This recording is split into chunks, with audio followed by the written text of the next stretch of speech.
Let's put the camera on. Okay, how are we doing? Do we have audio this week? I think we should have audio this week because I did test it and it seemed like it was working, but I can't be sure. So please, someone in the chat, just let me know that you have some audio from my microphone before we go live. I'm going to take the silence as probably yes, that there is audio, which is not the best way to do it. So I'm going to wait. Loud and clear. Wonderful. Right. First up, an apology. I'm well aware that we missed last week's show.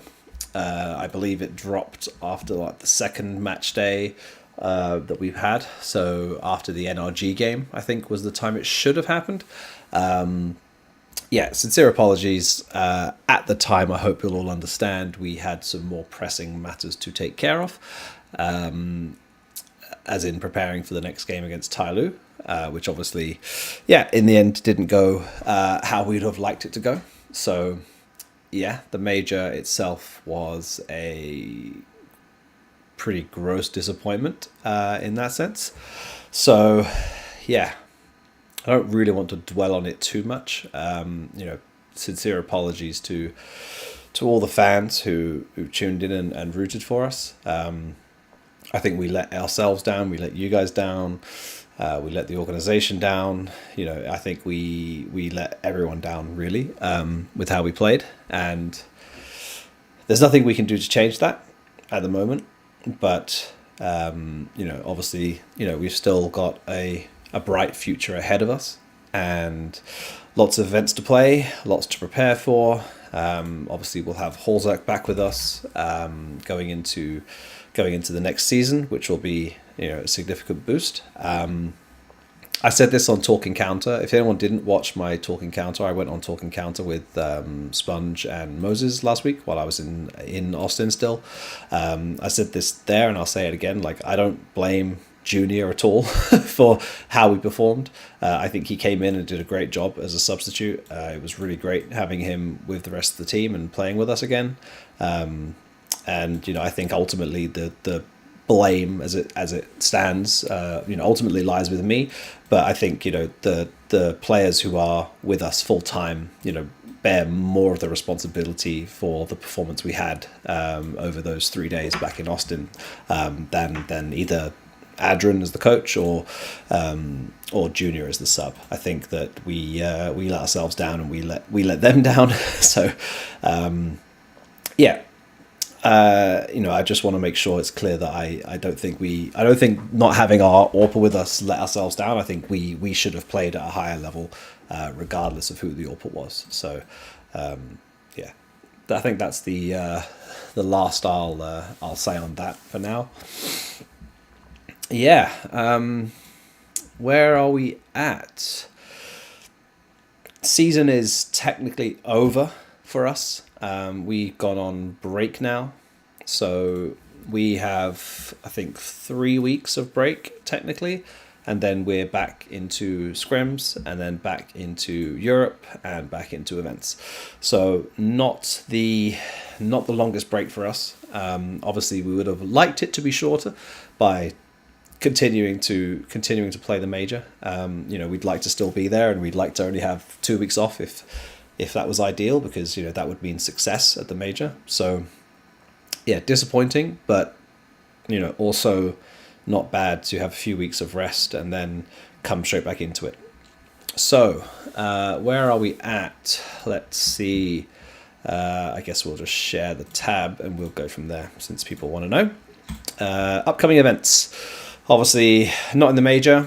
We're not in any of these as it stands. We'll talk about this one in a minute, because there's some things to talk about with this one.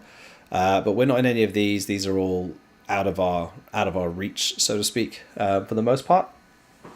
So coming into July, we will be attending Fisher Playground Season 1. We've signed all the documents for that, and we'll be attending that. And we will be attending IEM Cologne Stage 1, and hopefully Stage 2 in an ideal world, but certainly Stage 1. And then we will also be in the Blast Bounty Season 2. So those are our 3 events that we've got lined up. We won't be attending Esports World Cup. We've missed out on the invites for that. And then anything after that, the invites are all coming up in July, but we'll most likely miss out on most of them. Sadly, we cannot attend Philadelphia 19 in Windsor, Ontario, Canada, because as you see here, the dates 17th to the 20th clash with Fisher Playground. So yeah, we will be, we got two $1 million LAN events, and then I don't know what you call this, the online qualifier to Blast Bounty 2025 Season 2. So yeah, that's what we've got coming up, guaranteed. And then there'll be more events as we get down into sort of September and things like that. But for now, that's what we've got. A good example is Fisher Playground 2 is September 9th to 21st, and Star Series Budapest is 13th to 17th, 18th to 21st. So obviously you can't play this and play this. So we will likely be at one of these, but we don't know which yet. That will depend on which teams decline the invites and things like that. We likely will not be at Pro League because that's top 15 are invites, and I think we're at 20th now. So we're probably not going to get that one. But there will be more events to play for sure. So I'm not too concerned. There's going to be some news about this one, which will change things for some people, I think. So yeah, we will see how it goes. But we're not going to be short on events, which is good for us. And I guess let's jump straight into. Can we do this one? Yeah, here we go. I want to be the small one. I guess it's good time now, since we're talking about events, to start with our first piece of news, and that is StarLadder have updated on Valve's behalf. One sec. That they have removed the MRQs from the StarLadder Budapest Major. Yeah, Valve shared a brief explanation, which I have some opinions on, but ultimately I don't mind the change. I think the change is fine. I think the change here is fine. I think the issue is standardized community events and unnecessary and disruptive are things that Valve need to step in and resolve in terms of the wider VRS ecosystem, and we can go through this in a minute. I've made a spreadsheet which we can go through together, or we can fill in together and decide if we like the change or we don't like the change. There's one more that we need to go through as well, but yeah, this opens up as many problems as it solves. It potentially opens up more problems than it solves, but does solve some big issues. So I'm not 100% sure how it will work out, but certainly I think it will be a decent change if the right things happen. And then, yeah, I guess we'll quickly just jump over to the second piece of news while we have it, which is, this is the wrong one. Let's get to the right news. This is an old news that I had saved. This one. Here we go. ESL Pro Tour update summary 2026 events in Brazil, USA, and China. So this is the 3 satellite IEMs. So every year ESL runs 2 seasons of ESL Pro League. They run what used to be Katowice and is now Krakow and Cologne, and then they do 3 satellite events, which are sort of in the further reaches, let's say. So there's usually one in North America, one in either South America or Australia, and one in China. So obviously this year it was Sydney, Dallas, and will be Chengdu. Last year it was Rio, Dallas, and Chengdu, and then the year before that it was Sydney, Dallas, and Rio. And yeah, you get the idea. So 2026 dates. Yeah, the dates are pretty obvious. Like nothing here is too crazy. The bit that gets a bit crazy is here. So they've changed the slot distribution for the events. So I will see if, do you know what? It might even be in here somewhere. Let's see if I can find it. I'm just going to switch to, they should somewhere have the 2025 slot distribution. And that would be good to see if they can compare it. I wonder if they have it in the same format. Oh, is it this one? This one. Let's have a look. It must be one of these two, right? It's not that one. So I'm guessing it's this one. Okay, they kind of have it in this one, I think. Yes, they do. Right. So, IEM Spring 2025. This one was... what was this one? IEM Spring 2025. This must have been Melbourne, right? So this was 100% invite, Melbourne. So it was up to 10 global invites, 2 Europe, 2 Americas, 2 Asia. And then Dallas was 5 Europe, 2 Americas, 1 Asia invite, and 5 Europe qualifier, 1 NA qualifier, 1 SA qualifier, 1 Asia qualifier. And then Chengdu is back to the same as, I believe, Melbourne, which is 10 invites, 2 European invites, 2 Americas invites, and 2 Asia invites. So they had 2 events that were full invite, but split across regions, and they had 1 event that was actually split 50-50, half qualifier, half invite. So that was last year, or this year, should I say. Now, going into this year, first of all, it's nicer that they can compare it. So, what have they done? Well, they've kept the top 10 invites for the most part. These Brazil and USA have 11 invites. And then each of the events has 1 North America, 1 South America, which is good. Each event has... so the Asia event has 1 Asian invite direct. That's the only change between them all, really, is that 1 global goes to Asia. Then each region of the event, so Brazil and USA are both Americas, and China is Asia.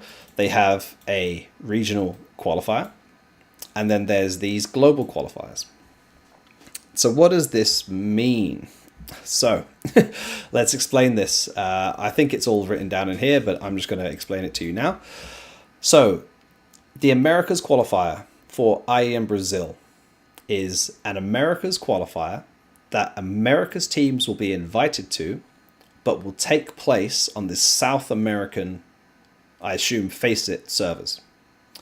So as a North American team, we will be invited to the Americas qualifier, but the qualifier will take place on South American servers, which means that obviously we cannot play from North America. On the other side of that, IEM USA will be another Americas qualifier, but this qualifier will take place on the North American Faceit servers, but the Brazilian teams will also be invited to play that as well. Likewise, the Asian qualifier, I don't actually know which region they will be played on. Asia is a clusterfuck as always. I empathize with Asia as a region, just has too many issues. Asia, Godspeed. I don't know what region they'll do the qualifiers on, but Asia qualifier for Asia event makes sense. And then these global qualifiers. So I need to check up a bit more. I didn't get a chance to fully check up on it. Whether you can get invited to both the global and the Americas. I think you can, but I think you have to pick. I don't think you can play both. But these global qualifiers essentially are global invites, so the global VRS invite system, and they are played on European servers. So what this means is, for example, let's take IEM China. That's a good example for us. IEM China. Obviously, we can't play the Asia qualifier. We're not going to get invited via the Asia VRS. The only way we have in is being top 10 in the world or being number one in North America as well. So global closed qualifier. What that means is that we, as a North American team, can get invited to the global closed qualifier if we are. I mean, I'm gonna guess. I don't know if they actually specified what the qualifiers. The global qualifiers will be inviting 12 teams, while another 4 teams come from the open qualifiers. Okay, so to be invited to this, you have to be what? Top 22. Top 22 in the world, excluding probably a few of these. So let's say it's probably top 24 in the world. To be invited to a global qualifier for any of the IEM events, you have to be like top 24, 5-ish in the world, maybe. And then that gets you an invite to a global qualifier, which is played on European servers. So if you are Party Astronauts, or you are Boss, or you're any of the North American or South American or maybe not even Asian potentially. I mean, potentially Asian for Asia for these two, not for this one. Any of the Asian, Oceanic, Australian teams, you can get invited to the qualifier, but then you have to travel to Europe yourself on your own money and play a qualifier that has 2 slots. So it's a 16-team qualifier. There's 2 slots. You're playing against the best global teams in the world, and you have to pay yourself to go and play. So obviously, your chances are low anyway, just mathematically they are low. You're going to have to pay probably up to $10,000+ to go play a qualifier to an event where the chances are extremely low against, what most people will consider harder regions, Europe being the harder region. I think this change just completely closes the door on all the minor regions. Like all the minor regions, I think, just got completely fucked by this change. Because yes, the number one North American team could technically just go to every single event and they can take all 3 events. If Liquid are just the number one North American team, they can just take all 3 invites. And then if we're the number 2 American team, I mean, we can travel to Brazil in the same situation to play this qualifier. We can play 1 qualifier on home soil, and then we can play 1 qualifier in Europe. So 2 qualifiers out of region and 1 in region. So that's $10,000. That's $10,000. So we're $20,000 in, and we might not even get to play a qualifier, or even play the main event. And that's for a team who potentially has the funds to go and do this. But if you're an unsigned team from a smaller region, which is entirely possible to be, it's entirely possible to do that, you're just basically getting told, no, sorry, Counter-Strike isn't for you. Counter-Strike isn't your game because you're just not part of it. Like, if you can't pay to play, then you don't get to play. And I think that is a gross piece of negligence from ESL. And I told them that, and they know that. I told them my opinion on this many weeks ago, that I didn't agree with it. So they know that, and they've taken that feedback on. And I understand some of the reasons they've done this, which we'll get into. We will list the positives and the reasonings, and we will list the negatives, and we'll tally it up and we'll go through it. But my personal opinion is that this is a terrible change, because at the end of the day, it doesn't guarantee global representation. Like, you could look at this now, and this could be 11 European teams, 1 North American, 1 South American, 2 more Europeans, and 1 North or South American. So you could literally have an event here with 13 European teams and 3 Americas teams. Guaranteed, pretty much. Like, that's how this could work out as. And I think that is just completely crazy. Like there's not even an Asian representation for these two events at all. Like at least North and South America are feeling pretty good right now compared to Asia. Like we've at least got 2 slots to every event, but it's only the number 1 team. So if that just continues to be Furia Liquid, Furia Liquid, Furia Liquid, as an example, then I mean everyone else can just go fuck themselves pretty much. Like I think that's just crazy to me. Yeah, I mean we can read through their design philosophy here. Yeah, I mean they've covered the whole part about, you know, the USA event will run on US servers, America's VRS, all that other stuff. They've used this justification here. During the first 6 months of 2025, we've seen teams from outside Europe spend a lot of time in the region with no possibility to head home and play their regional qualifiers. That was us. We missed out on Dallas because, well, we missed out on more than Dallas, but we missed out specifically on Dallas because they ran the qualifier in between Katowice and Picho Cluj, and we couldn't fly home in time to play it. And they then missed here, and as such, miss out on qualification unless opting to go via open qualifiers in Europe, which we did. We did that once. I believe we are the only team that did that. I don't think any other team from outside of Europe did that. But still, it is a problem, and this was a problem. But I think that a bigger problem is lacking global representation. And I'm gonna put my North America's hat on rather than my complexity hat on now and say it is better to have another team from North America qualify for these global events, even if it means to the detriment of us that we may then fall behind in the rankings. It is better to guarantee North American attendance through a qualifier at all of these events than it is to make sure that if you happen to be in Europe at another event, that you can play a qualifier to this event.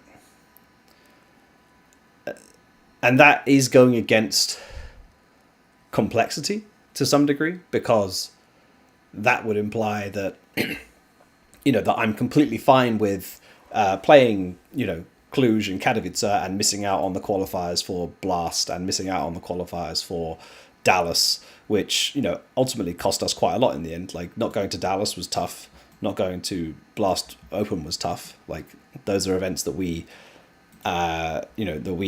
considered staple events in the last few years. Obviously, we were partnered, so some of them were guaranteed, some of them we had to earn via ranking and the qualifiers. But we've been to Dallas 3 years in a row, whether it was through qualification or a high ranking. Like, we never got invited because we were a partner. We always had to be a high ranked team or qualify.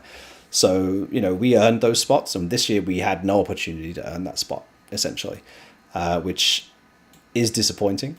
And next year will be potentially, we will have the Americas qualifier, so there will be an option. But, like the Asia teams have no option here pretty much. They have to play this global closed qualifier. But again, if they're not ranked top 25 in the world, which means that if your region is just suffering at the moment and none of your teams are ranked top 25 in the world, or approximately top 25 in the world, well, your region is just fucked, isn't it? You've got no representation at all. So, yeah, I am personally very much against this whole change. I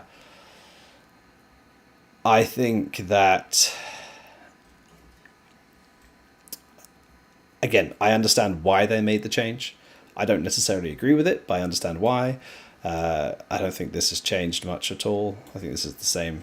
But yeah, we can go through it now. Let's look at this. This is my testing space. Welcome to my spreadsheet that now has 108 tabs in it because I just keep creating new tabs. So we've got the ESL, problem solved, problems caused. And we've got the Valve MRQs, problem solved, problems caused. Let's go through it, and we can go through it. So ESL problem solved. Teams out of region can now region, if they're in EU, can now play qualifiers to all ESL events. That is a good thing. To some degree, that is good. It does solve that problem. So I'll give them that. I do think I don't think I've seen them announce the actual dates for the qualifiers, but I do think they have tried to tie the dates of the qualifiers into the dates of the European events from their competitors or their own events. So like, let's say they wanted to run a qualifier directly after IEM Krakow, they would do that so it would tie up with the teams that are there. So like, if we're going to IEM Krakow, we can then play the qualifier to IEM Brazil in the global qualifier. So it does it alleviates scheduling issues for qualifiers because they can now time it a bit better for that. So I'll give them that. Like, there are definitely benefits to this. I would just still prefer makes it pay to play, or the rich get richer. Teams. No, so yeah, that's where we're just gonna whack this into this mode. So yeah, what other problems does it create? Lacking guaranteed global representation at all events. If I spelled guaranteed right, I'm not even sure these days. Yeah, what else have we got? I may have added a few too many rows here. Can anyone think of any other problems that this might solve? Come on, this is a collaborative effort, guys. We can do this together.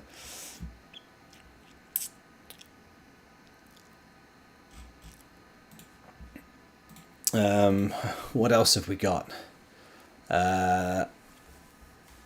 Did they add anything else as to why they did it? Let's have a look.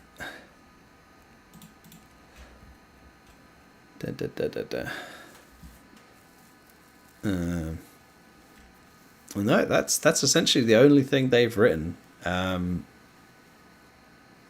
mean, that's it. Two cons and two pros is what I've got it boiled down to. We can move on to the MRQs now, and then we can just continue filling this in as and when we find things. Problem solved for Valve MRQs. Removed scheduling burden from MRQs. Should have just been scheduled in 2 years ahead of time, like the majors. I mean, that's obvious, right?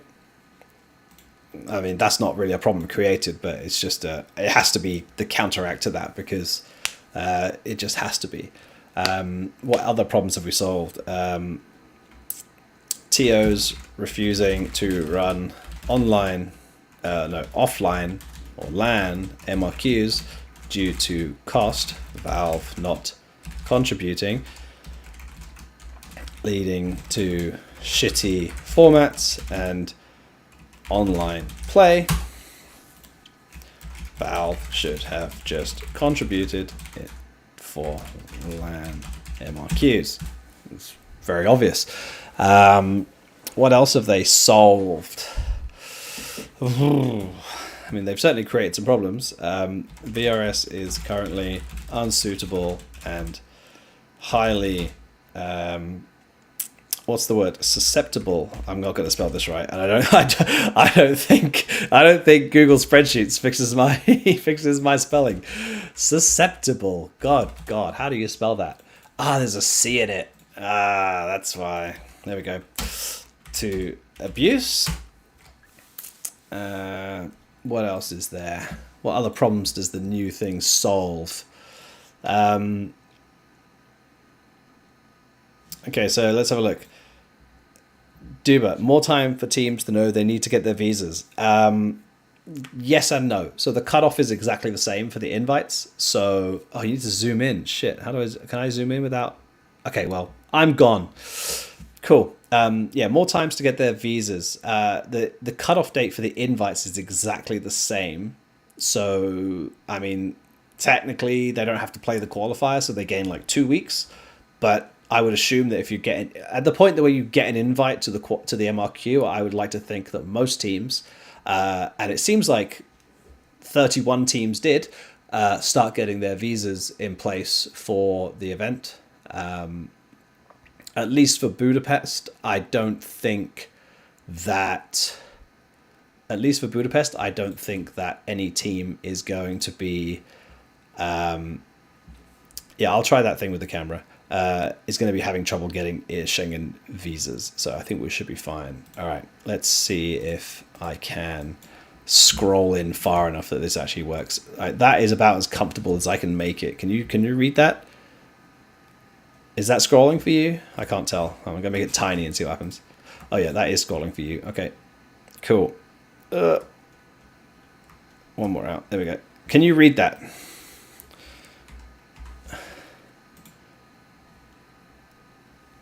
I'm not sure if that's readable to you. Oh, okay. It looks like it is readable if you're in full screen. Cool. Yeah. What else does it fix?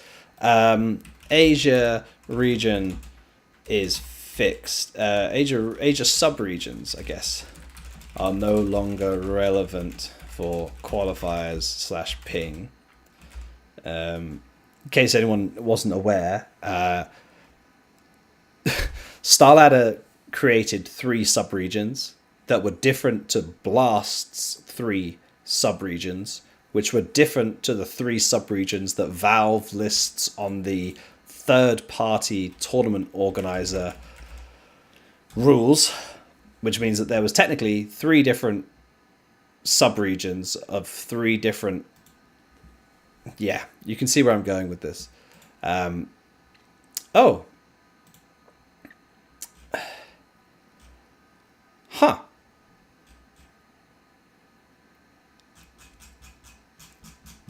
Guys, are we stupid?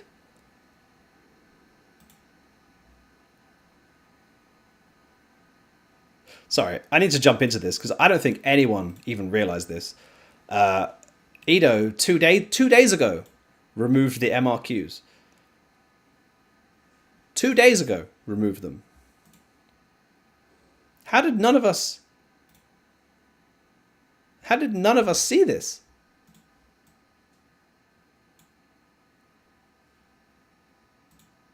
Like, I'm pretty dedicated to reading this. I mean, that is, yeah, June 9th is 2 days ago. Like, they literally made it extremely clear. Like, MRQ gone, Valve regional standings. Original regional criteria, they've now changed to invitation regional. So, yeah, so now it goes via the invitational one. Okay, they've removed a team's regional assignment. A team's regional assignment is by the majority of players. In the case of a tie, the regional assignment is the region with greater representation in the major. I feel like that was already there. Oh, I see. No, okay. No, they've clarified that it is specific. Yeah, okay, that's fine. Yeah, MRQ stage 1. A team cannot adjust their roster after the registration deadline. So before it was between core line. Okay. So now you're locked in to your sub immediately following the registration deadline. Okay. MRQ stuff all gone. Just so if anyone's not aware of how to read GitHub and the changes, anything in red has been removed or changed, and you can see like the bits here specific. So they've removed all references to MRQ, it looks like. Okay. How did none of us realize this for 2 days? What the fuck?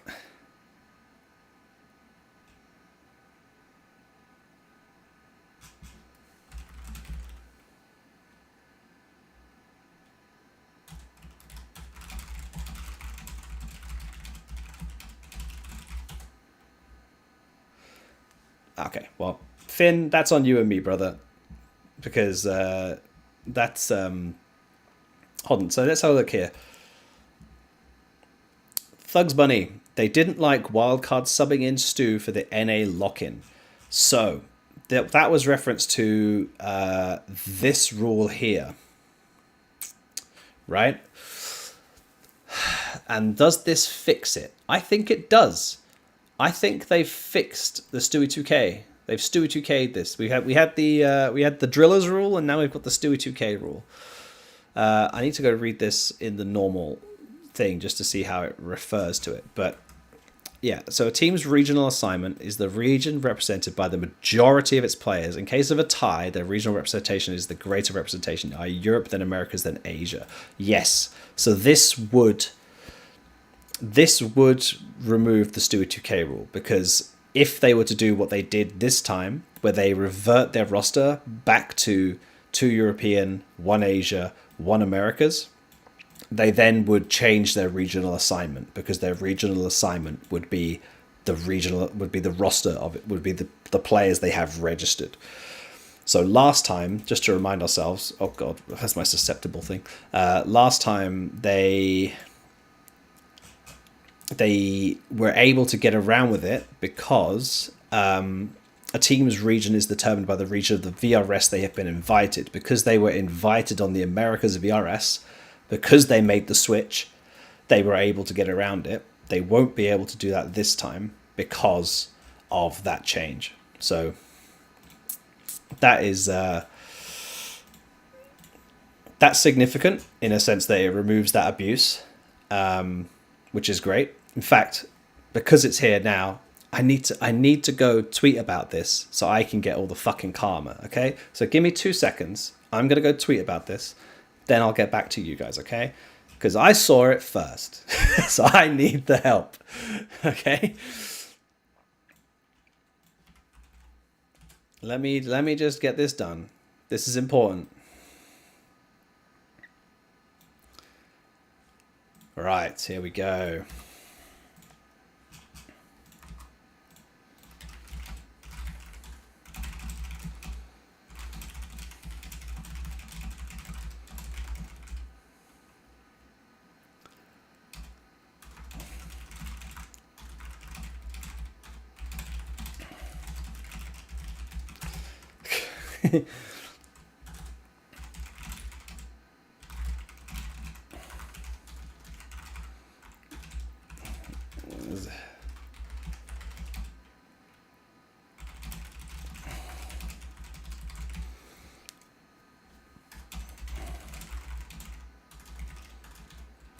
Here we go. All right, I've tweeted. Go retweet it. Thank you.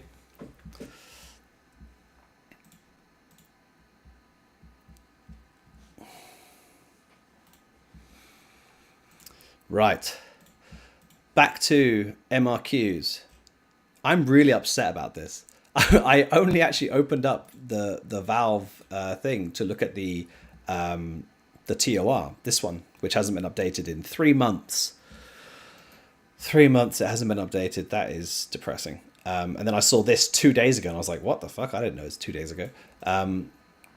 So yeah, I wanted to look at the tournament operations requirements just to show you how dumb all this stuff was. So here we go. Where is it? Asia. Here we go. The tournament operator may subdivide Asia VRS invitations equally between Oceania, West Asia, and East Asia. So Oceania, West Asia, East Asia. Keep that in your head. Now, when Blast announced their qualifiers, they did Mongolia and West Asia, China, and Oceania and Southeast Asia. That was their 3. Mongolia, West Asia, China, Oceania, and Southeast Asia. So what was East Asia, West Asia, Oceania became Mongolia and West Asia, Oceania and Southeast Asia, and China. And then when StarLadder announced their qualifiers, They changed Asia to West Asia, East Asia, and China, which is another distribution which completely removes Oceania from everything and makes no sense. So thank God they fixed all that. That was, yeah, A plus. Great that they've removed that. So Asia subregions are no longer relevant for qualifiers ping. That's good.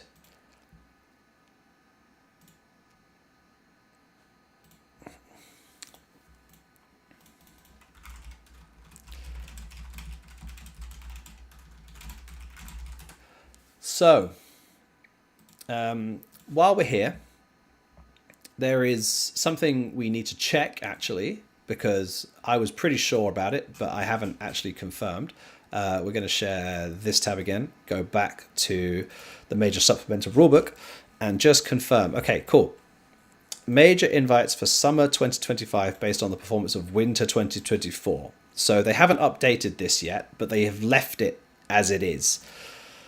So what we can now confirm, based on the information we have,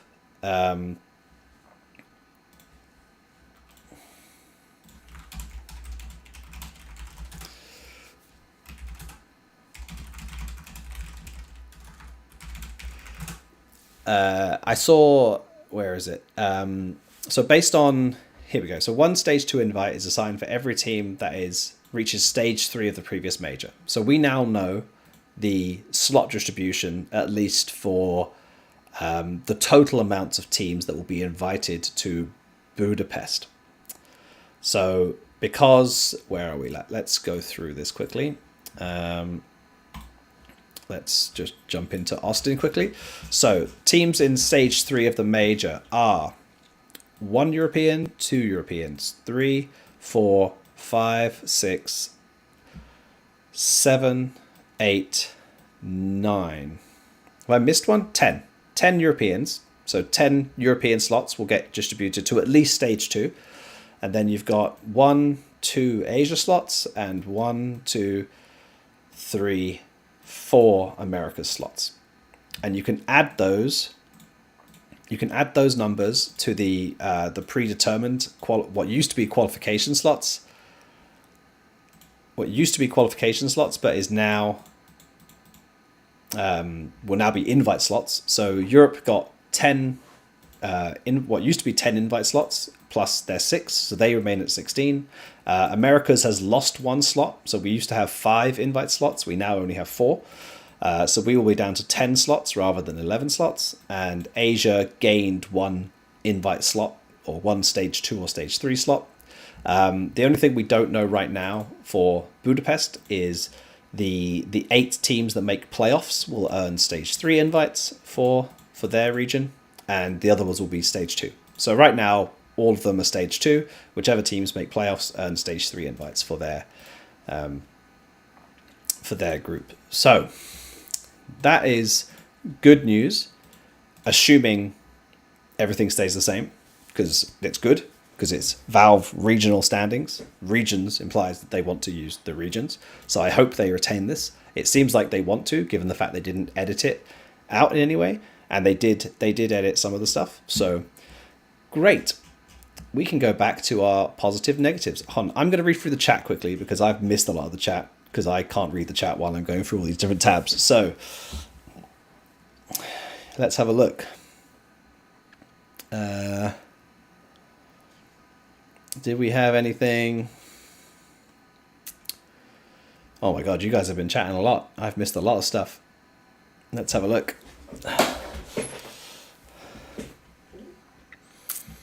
Yeah, so this is one thing, and I think this is relevant.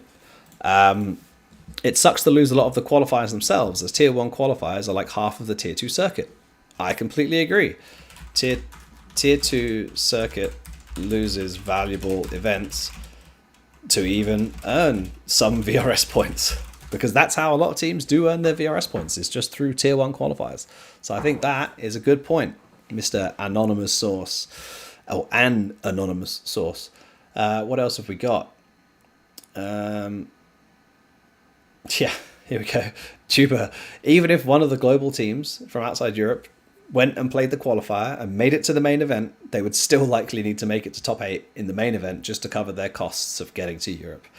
12th to 16th only got 4K prize money at Dallas. I don't think that's entirely true, my friend, just because of the club share, which kicks in at 9th to 12th.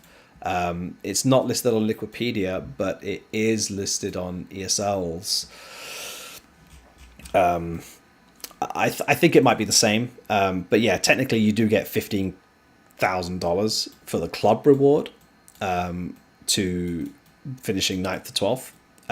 That club reward is intended to go to the teams in order to in order to help facilitate the costs of running the team. So in that case, that 15,000 would probably cover the costs of going to the qualifier. But you still have to win a match at the main event, which is not an easy task for some of these teams going through qualifiers from smaller regions to go to these events and win matches. So yeah, I wouldn't say you're 100% right, but you're on the right track to some degree. But I think the club share in this case would just about cover it if you win a match. But again, that is still, you have to win a match. But yeah, you can argue that you still have to be top 12 to 16 to even think about covering your costs. So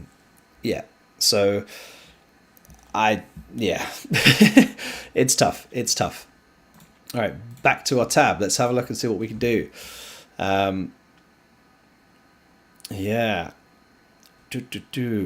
We got anything else? Let's have a look. Yeah, I think this is for the Valve one. Correct me if I'm wrong, Finn, Mischief. But yeah, if people aren't aware of what the I think we've decided we're calling it clustering, which is essentially where the same teams end up at the same events all the time,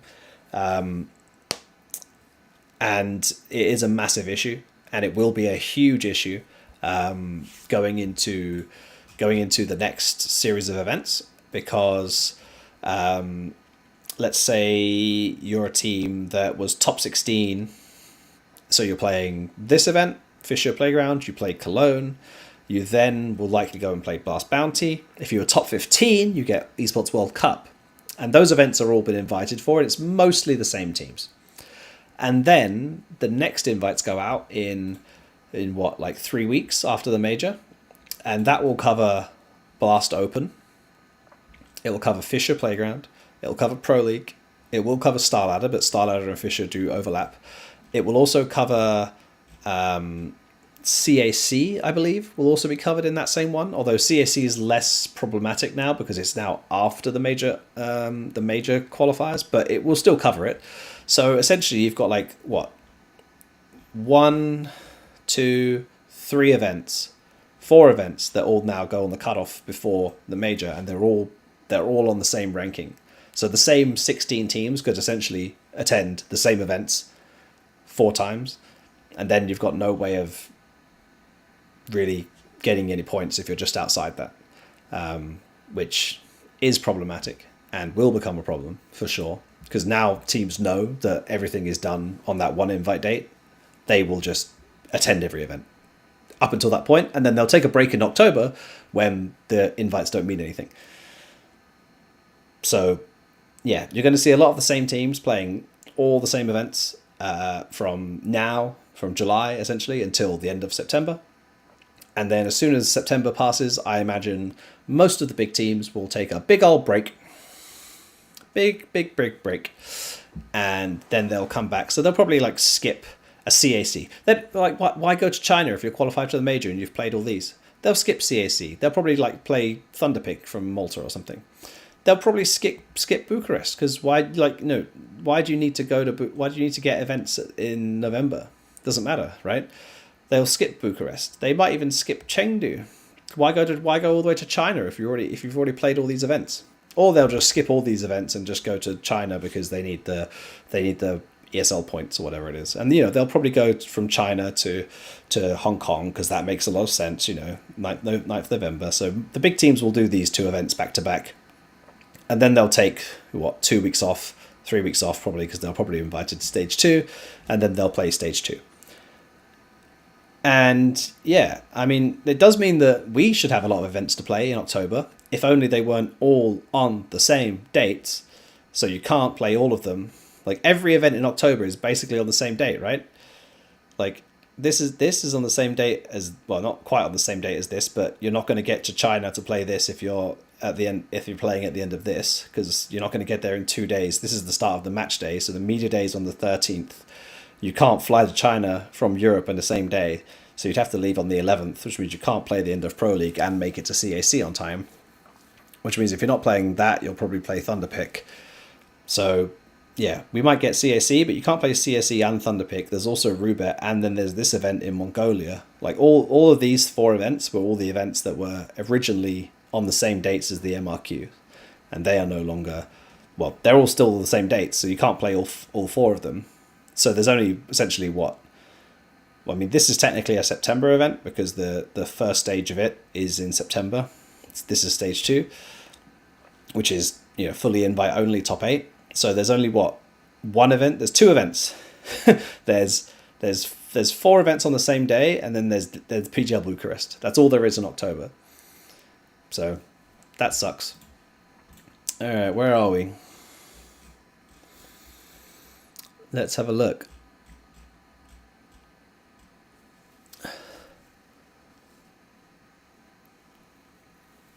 Yeah, here we go. For the major, solved. More of the conventionally top teams are guaranteed at the major. No Astralis/GL situations. Does that solve a problem? I would argue that solving the problem would still be a qualifier. I think a LAN qualifier solves the problem. I think that, every team should be capable of playing online. I think that it certainly solves the integrity issues around online matches. Solves potential integrity issues for online matches. I suppose it does guarantee the highest ranked teams from each region attend the major. It doesn't necessarily guarantee that the highest ranked teams attend the major, because if the slot distribution is still regional, you may find that the 5th, 6th best teams in Asia are ranked significantly lower than the 17th team from Europe, who would miss out. So it doesn't guarantee the highest ranked teams, but it at least guarantees the highest ranked teams from each region can attend the major. So yeah, I mean, there's a few more positives for it. I'll give you that. Made worse, less Cinderella/Dark Horse runs. I'm going to do something controversial here. Problem solved. Makes less Cinderella/Dark Horse runs. I'm putting that in problem solved because I have said this before, and I said this when they removed open qualifiers, that I don't think that the major is the time for Cinderella runs. I think that the majors are the time that the best teams in the world from their respective regions should congregate and play the major, the World Championship.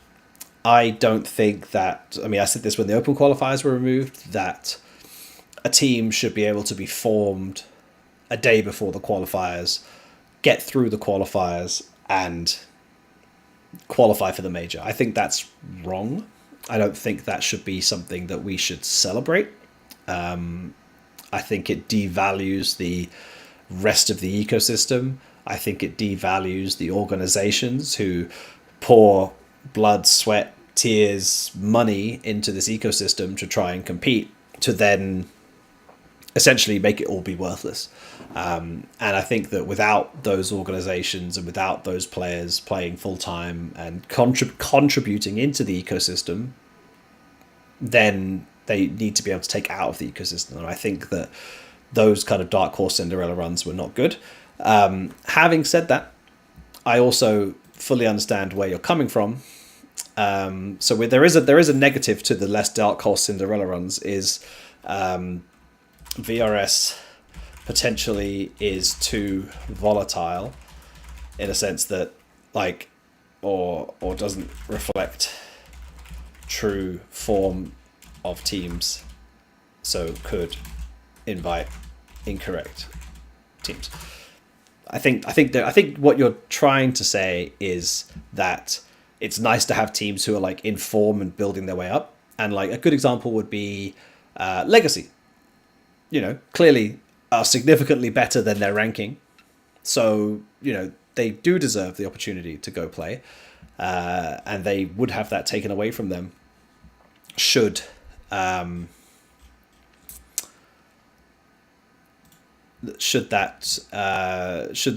not have been invited through the rankings, right? So I guess what we could also do later on is we could take the regional assignments, go to the rankings and see which teams would have attended the major based on the rankings and what teams would attend the next major based on the current rankings, just as a thought process. Yeah, let's have a look. Where else are we? Anything else? Yeah, skipping those can give other teams a climb. Yeah.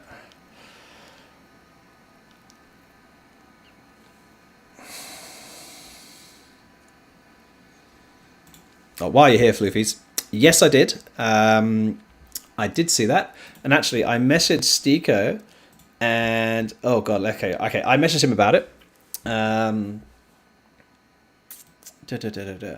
So Stiko says, I hope he doesn't mind me sharing this. I think he's fine with it, based on my guess. He says his involvement is as a guest appearance at the actual event for a bit of media, fan interactions, and some activities. The event is being organised by a manager of a team that asked me for a bit of individual coaching and helping them. Okay, it was announced to be a small-scale LAN event. While there is some prize money, I don't think it will attract big names. It seems like it's only really for amateur teams. I said I would like to help, and I'm okay with coming for an event. I also said that I will do if my team schedule allows me. Blah blah blah. Okay, so haven't really got much in the way of confirmation of how legit it is, but I'll keep asking him about it. But maybe it's legit. We'll see. What are the odds that teams form a cartel and skip events at the same time? This is obviously in reference to the events, the way they line up. I don't think they need to form a cartel at this point. I'm sorry, I'm going back and forth here, but there's a lot of stuff to go through. So the reason why I don't think that is because, let's just bring these up.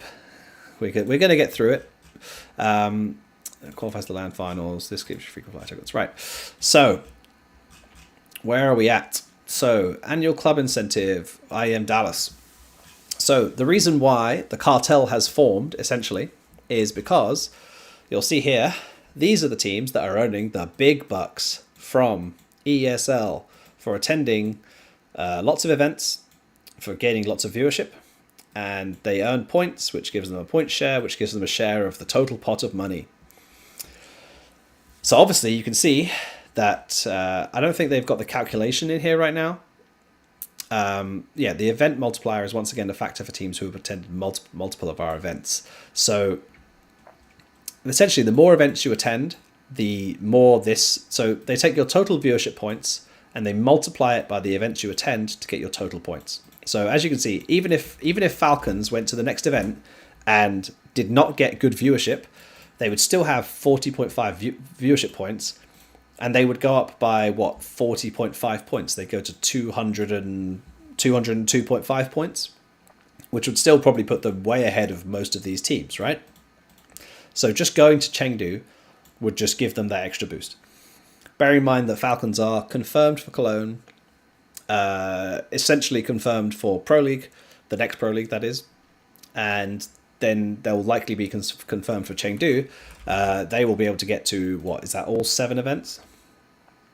3 Pro League, no, two Pro Leagues, 3 circuit events, 2 Masters. Yeah, 7 events. So they will likely just be able to play all 7 events. They'll likely increase their viewership points. Same for Liquid, same for Vitality, same for Na'Vi, same for Mongols, same probably for FaZe and Furia, probably the same for Mal's, probably the same for G2. So when you say they're a cartel, it's not like they're banding together to... they're not banding together to create the cartel themselves, but what they are doing is looking out for their own interests, because if they attend all these events themselves, they will get more money. And because it's a percentage share of the points, the higher they increase all of their points and the more events they attend, they will start, these teams here will just, their share will just start diminishing to the point where it's like 30,000, 30,000, 50,000, like these will all just start diminishing. You can see there's a pretty clear kind of cutoff around about here. Obviously Team Spirit missed some events, visas and whatever. Team Spirit kind of have their own agenda, but like these 9 teams, I also don't think the Mongols are necessarily involved in the cartel, as you say it is. But, these are the kind of teams that are looking out for their own interests, and their own interests will lie with attending ESL events. Likewise, the same kind of teams, again, Vitality, Spirit, G2, Na'Vi, Maus, are also attending the Blast, this is the, what's it called? The Blast Frequent Flyer Program, which is essentially the same deal. There's $2 million, and they spread it out evenly based on the amount of tokens you can earn from these events. Right now, Vitality have 6 tokens from their performances. It's worthwhile mentioning that the more events you attend, the more tokens you earn. So, yeah, like if you're Vitality right now, like your number one goal in life is to attend Blast Bounty Fall, attend Open Fall, attend Rivals Fall, which basically means just being top 4 in the world by the time the Rivals invites go out, and they will gain another 7 tokens. And they are, I believe, the only team that can earn those 7 tokens. No other team has has the capability of earning those tokens now. So, in fact, some teams have even declined invites, which means that they've given up their tokens. So when this number gets to something crazy, they will just have an incredibly high percentage of the pot, and they'll probably take home like $400,000 or something. So the reason the cartel exists is because it is simply for their own interests. So yes, you will see those teams not play a Bucharest event to save themselves for going to Chengdu and then to Blast Rivals, because that's the thing that is financially the best for them at this moment in time. So yeah, wouldn't say it's so much as a cartel anymore, it's more just looking out for their own interests.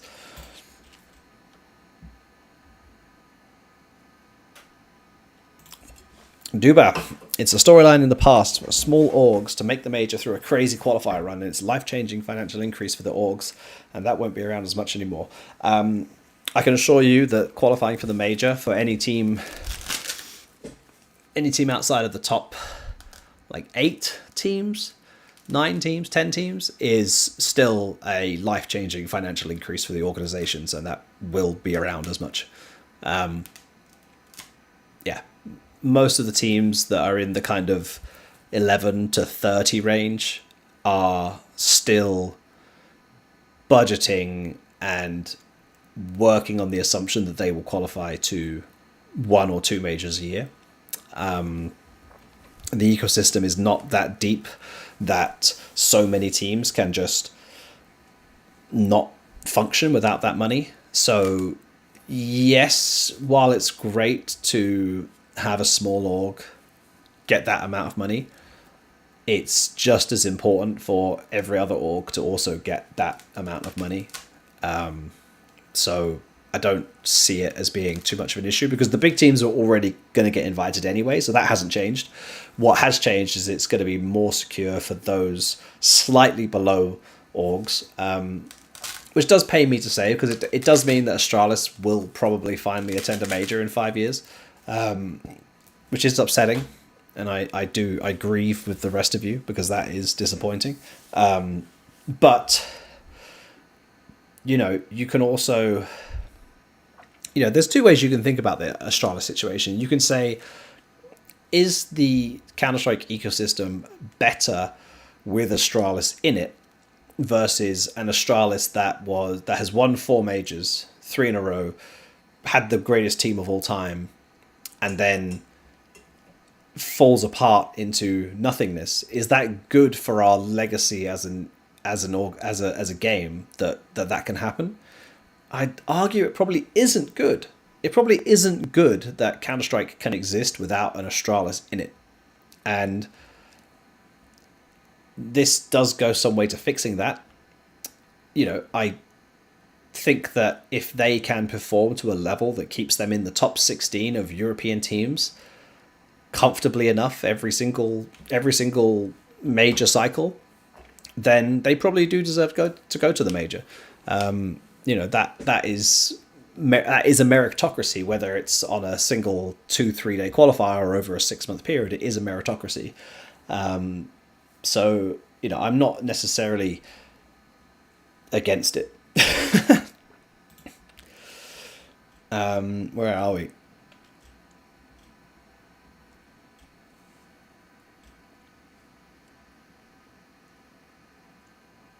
Some guy on Kick is trying to sell me a bot follower of some kind. I don't quite know what's going on there.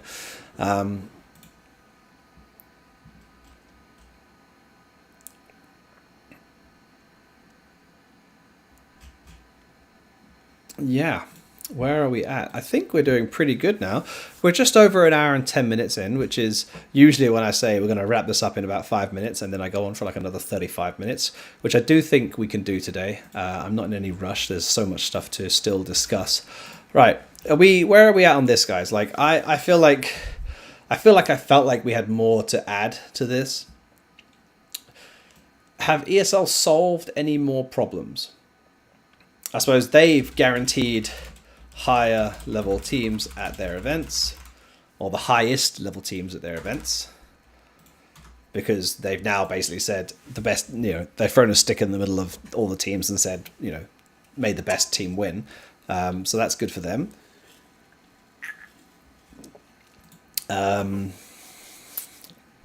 What problems have they created? I mean, I think that's about it, really. Like, I mean,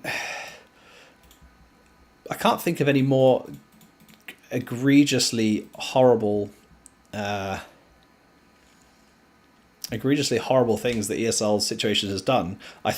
I personally feel very strongly about the global representation, which for me makes the problems created significantly higher. But, as I said, I understand the reasons why they made the changes. I just don't agree with them. I don't think they are more valuable than the problems they've created with this. Valve. What do we think, guys? Are we in favor? Can we run a poll? Can we do a poll? I guess we can't do a poll because we're running on multiple different platforms. But can we do a poll just on Twitch? I don't think I can. I'm a moderator. Maybe I can. Hold on. Let's have a look. Oh, gonna hear my own voice in a second. No. Can I do a poll? I can do a poll. What do I have to write? Yeah, open a setup menu to create a poll. Let's do that. That hasn't opened up a setup menu at all. Why would I press enter? Oh, here we go. Let's have a look. Valve MRQ removal. Valve is cooking.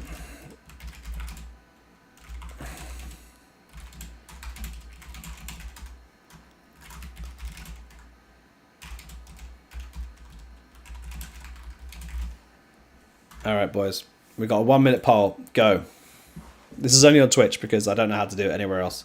I don't even know. Did it work? Did you guys see the poll?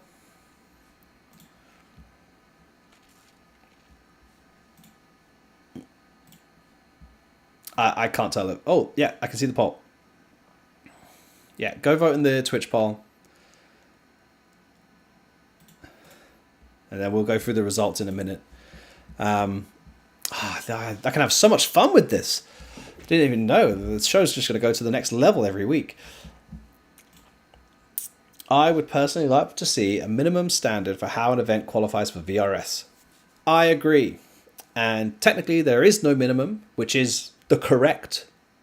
That is the correct answer. But as you say about they still haven't resolved the issue that Valve is not the ruling body for VRS. I know what you're getting at. I agree that Valve should be more involved. The point he's trying to make here, for everyone who's not aware of this, is that he's saying that Valve are not the ruling body for the VRS. I'm doing the Angela Merkel here. What the fuck am I? Hello. The reason he's saying that is because to get an event ranked on the VRS, it has to be on HLTV. And for an event to be on HLTV is at HLTV's discretion. So if your event doesn't meet essentially arbitrary rules or requirements that HLTV set, which I have no knowledge of because I haven't had to deal with them. I'm sure Soren and our guys who are handling the Prize Picks Revival series, they've dealt with them, and I'm sure they have some idea. But I don't think we've ever had any issue with that. But I know some orgs have. Basically, you have to sort of work with them to get your event ranked. Whereas, arguably, if your event is eligible to be ranked, it should just be ranked by default. HLTV is good in some ways that they are kind of like the first line of defense in protecting anyone from just running any event with no oversight and nothing at all, because at least it has to be on HLTV. But they still essentially determine what's ranked, how it's formatted. So a good example of that would be, let's just jump into it. Let's do it. Cologne is a good example. So Cologne, stage 1, is a $0 prize money event because it doesn't have any, well, it does have prize money, but it doesn't count towards the event. And it rewards spots at Cologne, which is then a $1.25 million prize pool event. So this first half, you get none of the value of being at a $1.25 million event for all these matches. And then you suddenly get to the major and bam, you get all the points. The same happens with the major. The major has no prize money. So these matches, I don't know if you've seen, maybe I can check. I'm just going to look at our matches for now quickly. We lost to OG. They should have earned an absolute truck. Jesus Christ, I forgot about this. They should have earned an absolute truckload. They've removed it. It was so long ago they've removed it. Let's see if we can get a game from yesterday. None of these are from the major. Stage 2, results, last game. Did they have this? Yeah, they do. So FaZe got 13 points from beating a team that's actually quite closely ranked to them. If this had the proper multipliers applied to it for being a full event, they would have got way more points. I'm pretty sure of that. And this is the thing that is entirely down to HLTV's method of covering events. That they essentially consider the first 3 stages. So I think even stage 3. No, stage 3 is where it becomes the main event, as they call it. So stage 2 and stage 1. Essentially, the only prize pool is the spots at the next stage.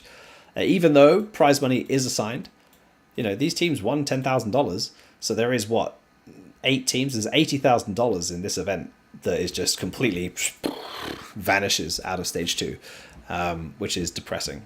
So yeah, I think HLTV needs to rethink something, or Valve needs to rethink something. And yeah, the poll. How do I see the poll results? I missed it. Can I go back and see the poll results? Did I miss it completely? Damn it. Did anyone see the poll results? I can't see them now. I'm annoyed. Oh well, I'll just assume that you guys voted, and the result was incredible. Like, truly breathtaking. It was like a presidential election for me. It was 5-3 in favor of Valve is cooked. Cool. Goody goody. Right. Masmol, no, it's not Liquipedia. Liquipedia has nothing to do with the VRS. They do maintain, obviously, all the matches, and they probably have a wider array of matches. But no, Liquipedia is not contributing to the VRS at all. Someone is spamming me on Discord, and I have no idea what it is. Here we go. Okay, right. I'm gonna turn Discord off because I don't need to. Okay, sorry. I just saw this. Did you see the device tweet? Okay, we'll have to go look at it because I have now seen it and I feel bad. Oh man. Let's have a look. Where are you, my friend? That's not it. It's this one, isn't it? Here we go. Device. We might make it to the major. Question mark. I feel sad. I feel sad. Oh well. Yeah, they might. I think they might. I mean, if we go to look at the rankings right now, Valve ranking Europe. So what, the top 16 would get invited. Whoa! We can't have that. What's this? We can't have NIP at the major. No. So the top 16 would be at the major. So Big weren't at the major. Nemiga are at the major and actually made stage 3. So no stage 3 for Nemiga. They would just be gone. If the ranking was taken today, this wasn't the ranking at the time, but this is the ranking today. Betboom made the major, wouldn't be there. OG made the major, wouldn't be there. I mean, wildcard under the new rules wouldn't. Wait, no, they would still make the major. Wildcard under these rules actually would still make the major because they would, because of the regional priority, because they didn't receive an invite for Europe, they would then receive an invite for Americas if they were eligible, because they would receive the highest invite that they were eligible for. Paravision, Ho2, Saw. Yeah, so none of these teams made the major and none of them are there. So basically, Nemiga got fucked, or would get fucked, OG would have got fucked, and Betboom would have got fucked. And the beneficiaries would have been NIP, Astralis, and Gamer Legion. So that's the difference here. You're taking out, what, rank 21, rank 18, who made stage 3s, I think that's important to note, and rank 23, and replacing them with 7, 9, and 16. Okay, sure. Americas made the major. I mean, didn't make the major, but did make the major and now made stage 3.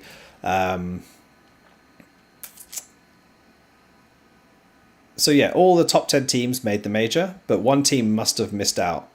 Fluxo, yeah, because we now have, for the next major, we have one less spot. One team has to miss out. But right now, the top 10 in Americas is the same as top 10 that attended the major.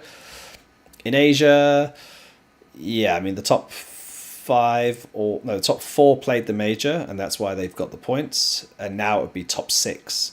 Wait, no, top 5. So who? Oh, Chinggis Warriors played the major as well, right? Because they came from so this is actually interesting. For Asia, the sub-regions matter quite a lot, I guess, because the different regions are different qualities.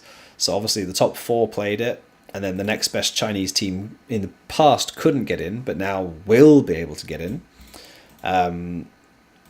Yeah, this will be interesting. Asia is going to be a shit show. Just want to say that out loud right now, because if there's one thing, if there's one thing that the Asian the Asian region is really good at, it is having their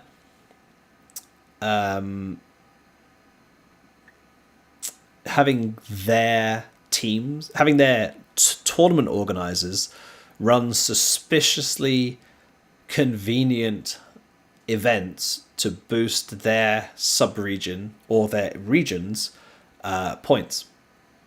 I'm looking at you, Mongolia. I'm looking at you, China.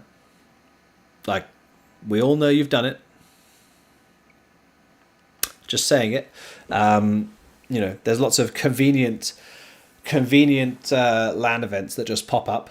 Like, how does Mongolia have I mean, I understand that Mongolia is a very is a very unique country in the sense that I think pretty much everyone just lives in Ulaanbaatar. But essentially they just run like online things that would be online open qualifiers in any other region. They run as LAN events, and then they just massively boost their team's points. It is insane what the kind of things they've done. China has done it as well. I'm sure Australia and Oceania will get up to it as well now. I'm sure South America will get up to it. Yeah, it's going to be a shit show. And that's another issue with the VRS, is that, there's no policing essentially on these like dodgy events that can be announced with like 2 weeks warning and just massively boost a region's team's points, which, yeah. Oh, I thought of another thing. Problem solved. Solves integrity issues arising from teams not wanting to beat the best team in their region, so they get 2 slots at the major. That was the thing where, I don't know if you remember, Lin Vision refused to play against Tai Lu because they knew that if they beat Tai Lu would fall behind FlyQuest or Chinggis Warriors in the VRS, and if they did that, then China would lose the second invitation slot to the major, and if they did that, then Lin Vision would be the team that directly missed out on the invite or the potential slot. Something. Oh no, it wasn't Tai Lu, it was Rare Atom. I think it was Rare Atom. Here we go. So this is how it ended. So the number 1 team got the stage 3 invite, and then the number 2 team got the second invite for their region. Now in the end, China took all 3 slots, so it didn't matter. But the reason that Lin Vision refused to play against them, which event was it? It must have been an event they won, right? Must have been one of these qualifiers, I think, where I'm pretty sure there was forfeit wins because they refused to play against them. I don't know if they even show us results. Did they show us results? It was written. Hold on, let's see if I can find it. Lin Vision. Here we go. Default win leads to... Oh, I'm on the wrong tab. Default win leads to Tai Lu versus Lin Vision for first Chinese spot at Austin Major. So yeah, Tai Lu were handed a default win against Dog Evil in the opening round on the way to the qualifying match. Oh no, this wasn't it. This is actually this is at the qualifier. This isn't it. This is before. I mean before that.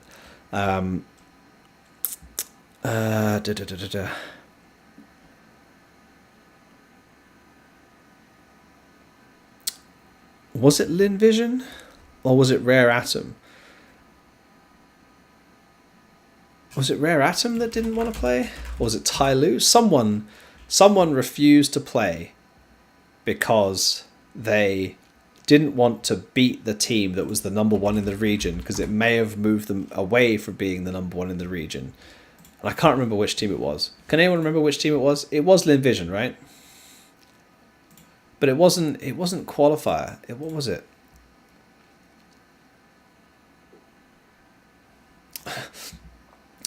Okay, Danny, since you're here, Graham, thoughts on this Rubet Cup 2025? Is it a good online event to play because it's $1 million? No, no, and no. Since you're here, Twitch community guidelines. Here we go. These are the Twitch community guidelines, and if we go to illegal activity, no, sensitive content, prohibited gambling content, we do not allow the following sites or associated domains. Rubet is right there. Rubet is banned on Twitch from anything. You can't advertise any of the sites to be allowed or linked to in chat. Yeah, Rubet is right there. So you can make that up what you think it is. We'll leave it there. It was Challenger League, was it? Okay, so it was the EC. Oh God, how am I going to find this? Challenger League Asia Pacific, right? And was it season? What season was it? Was it this? What's the current season of? Is this one?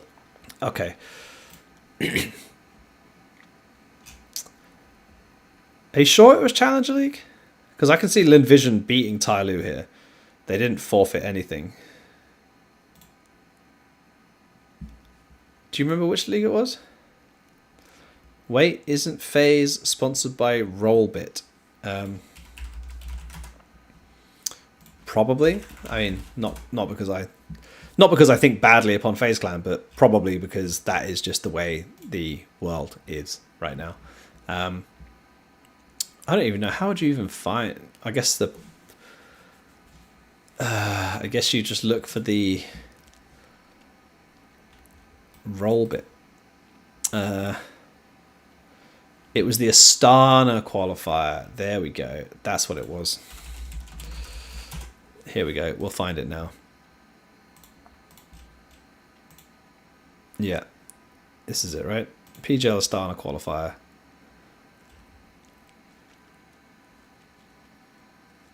Yeah, there's some matches missing here, right? Yeah, there's definitely some matches missing. Oh no. Is it? No, so the teams didn't want to beat Lin Vision? No, the teams didn't want to beat Rare Atom. Yeah, so Rare Atom were the team that... Yeah, Rare Atom were the team that were number one in the region at the time. It wasn't Tyloo, it was Rare Atom. But yeah, essentially, Lin Vision were incentivized to not win this match so that Rare Atom could be the number one team. So that has been resolved. That's a plus. We like that. All right, where are we?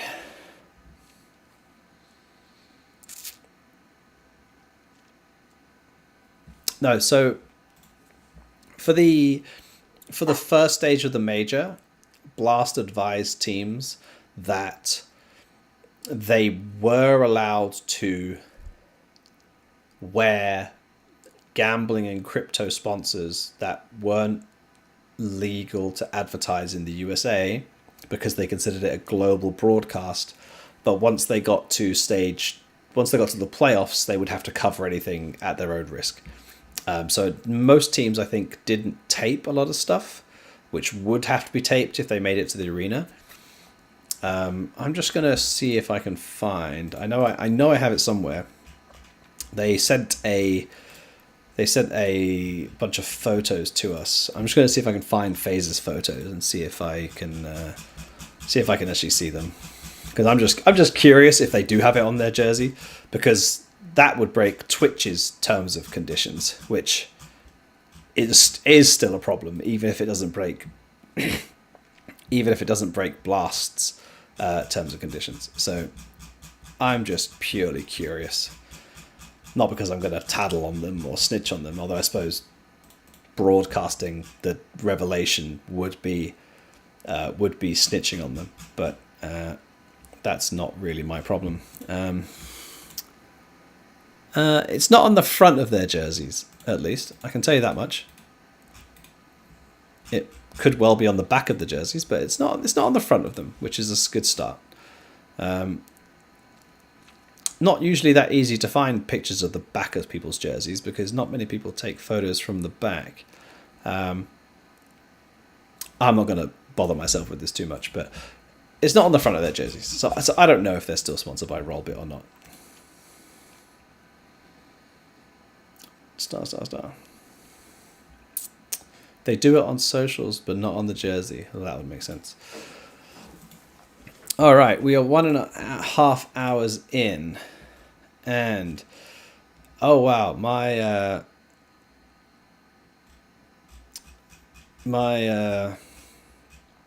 Twitter has gone crazy because of that tweet I made. I just had a thought. About the Valve rule update when looking at the rankings a second ago. So let's just jump back into that because I know that's the most fun thing that you guys all want to do is look at Valve's rules. So a team's regional assignment is the region represented by the majority of its players. In the case of a tie, their regional assignment is the region with the greater representation in the major. Oh. Okay.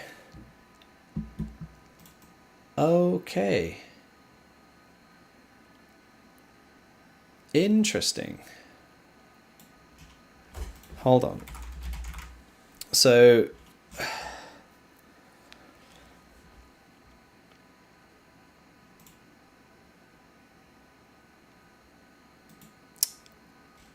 wait. So yeah, okay. So in the past, you would take the highest slot that you could get from any of the regions. And that was Wildcard's issue, right? Wildcard's issue was that because they were 2-2-1 and they didn't quite get into the 5th slot in the Americas ranking. They were eligible for an MRQ invite from Europe and America. And so they did the Stewie 2K thing to fix that by making themselves only Americas. But that was when there was regional slot priority. But that seems to have been removed. Did I gloss over that when I went through it last time?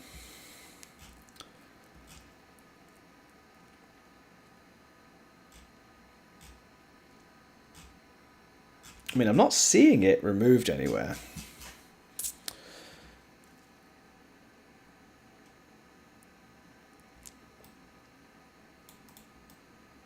So it still ties their regional assignment to the greater representation.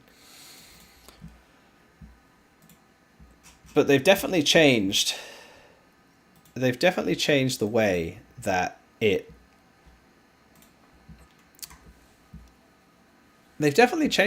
gets assigned. I feel like I'm not crazy here.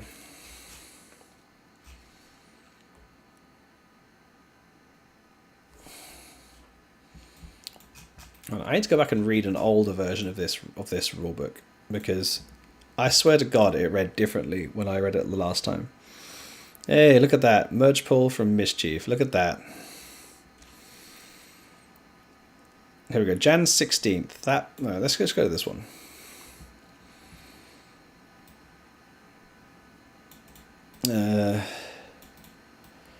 That's a small change. Not the one I was looking for there.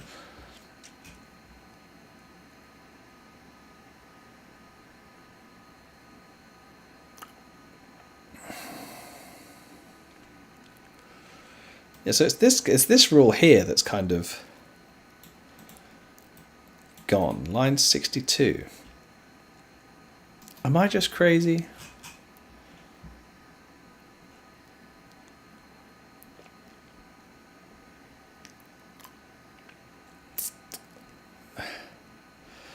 If a team is invited to participate in a stage of the event based on their regional standing, at least 3 of the 5 members of their core roster must accept the invitation, and the resulting roster must satisfy this. Otherwise, the invitation will be extended to the next highest ranked roster in the region.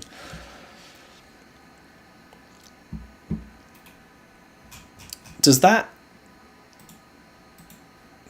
stop you? Sorry.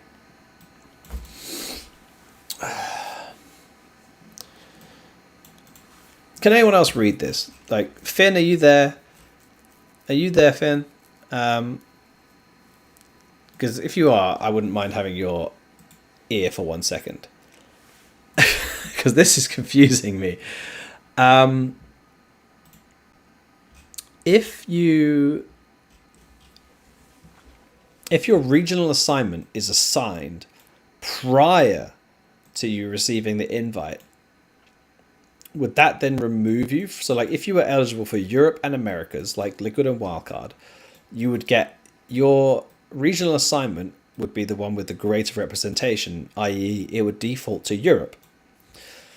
But that would mean that if you weren't in the Europe invites, you would also just miss out on Americas.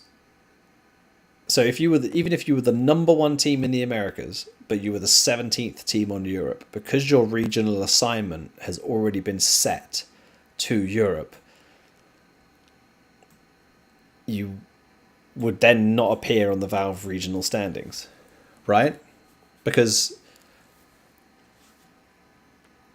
it's telling you now that your regional assignment has to be the one with the majority of the players. And it says here, this is the 5 players on the regional standing, but the resulting roster must satisfy the invitation's regional assignment. And the regional assignment is, so like if you got invited to the Americas MRQ, but your regional assignment is automatically set as Europe, which it would be in Wildcard's case and it would be in Liquid's case, you wouldn't be able to accept an America's invite because your invitation would be for a roster that has the regional assignment of Americas, but you would have the regional assignment of Europe.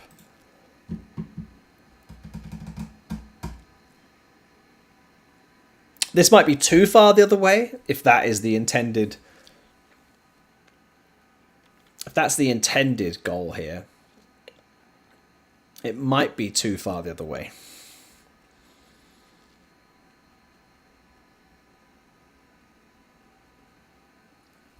I'll just cover this one quickly.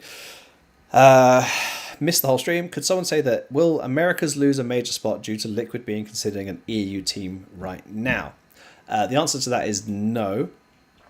The reason for that is the region that earned their respective position in the major, because Liquid are considered an America's team for Austin, they will earn slots for Americas for this major. If they then, for Budapest, become a European team and participate as a European team, they would earn slots for the European major. So there is actually a good chance, I suppose you could say, that one slot might switch at the next major if Liquid do decide to become a European team, either by doing nothing, which would make them a European team by default, or by going all in on Europe, which it seems like they may be doing with signing Shuey. So yeah, we will have to see what they do there.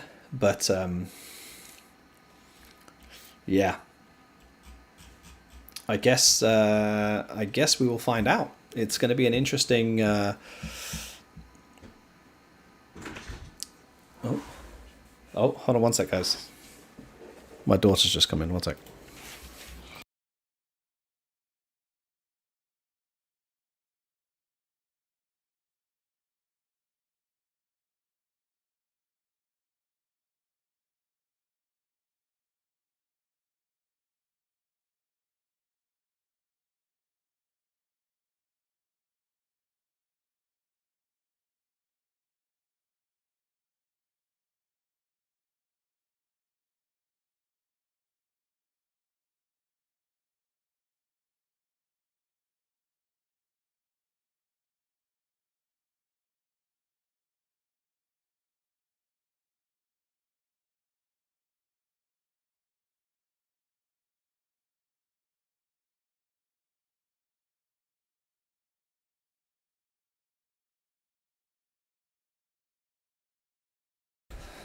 All right, we're back. Sorry about that. My daughter woke up and was in a bit of a blind haze. Just needed putting back down again. Yeah. So it looks like I've checked some other people who have read this rule through as well, and it would appear that this actually completely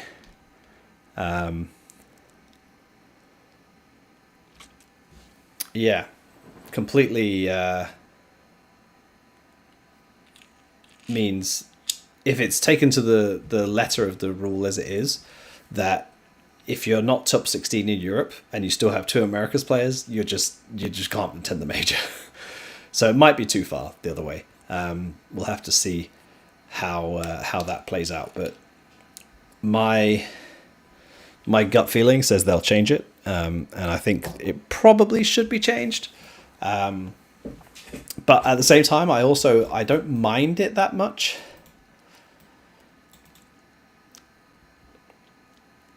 I don't mind it that much because I think that teams should try and stick to one region, and I think that, in this example here,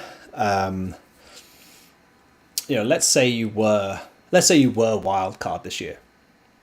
You could have spent the whole year in Europe playing all the CCT events, flying back to America to play qualifiers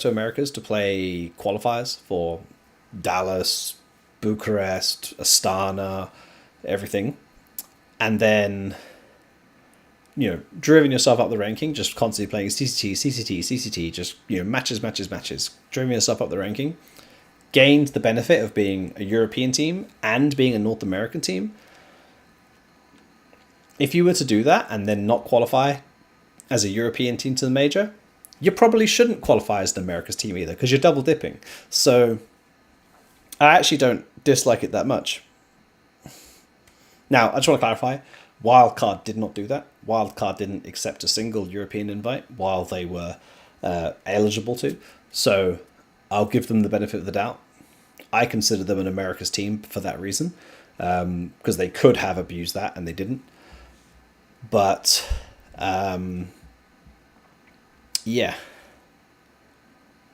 we'll have to see. It's going to be interesting. I'm sure that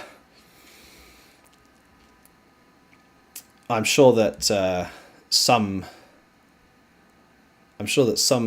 changes will happen to this still. They'll have to make an update after the major to fix the regional slots. So I'm sure there'll be some further changes to it as well. But yeah, it will be interesting for sure.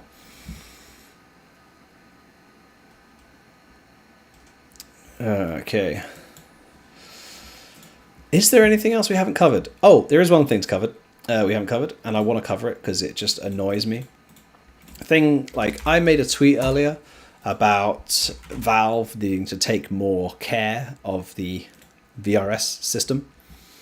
And I think HLTV's post on this event specifically highlights why I think this is a problem. So, Glitched Masters 2025. It's a great initiative. It's back at Jönköping in Elmia, which is where DreamHack Jönköping has taken place for many years. ESL, Faceit, Group, whatever you want to call them, they cancelled DreamHack Summer. This basically takes the place of DreamHack Summer, run by some of the old DreamHack crew. They're running a $16,000 LAN event for Counter-Strike. Excellent. Great. Except it breaks so many... It doesn't break any rules, but it essentially does. So it's a LAN event, 16,000. It was open sign up, so anyone could sign up and play. But then what they've done, which you can already see here, 8 teams were invited to the main stage through the June 2 VRS ranking. Now, HLTV have used the wrong language here. Mirror, we'll have to fix this. They weren't invited. They were open sign up, so it's fully open sign up. But what the event said was the 8 highest ranked teams will skip the first stage. They will skip it. That is an invite. In essence, that is an invite, because if you were Team Spirit or G2 or FaZe or Falcons, or a team that was basically guaranteed to always be in that top 8, you know that if you go to that event, you will essentially skip to the main stage, which is the stage that will be covered by HLTV for the purposes of LAN points. And we can probably check this right now, actually. I reckon if we go into this, we'll probably see... Oh no, they haven't updated it yet, but they will do. They will do. But yeah, essentially, they're inviting teams without inviting them. What this does is it allows them to bypass a few rules.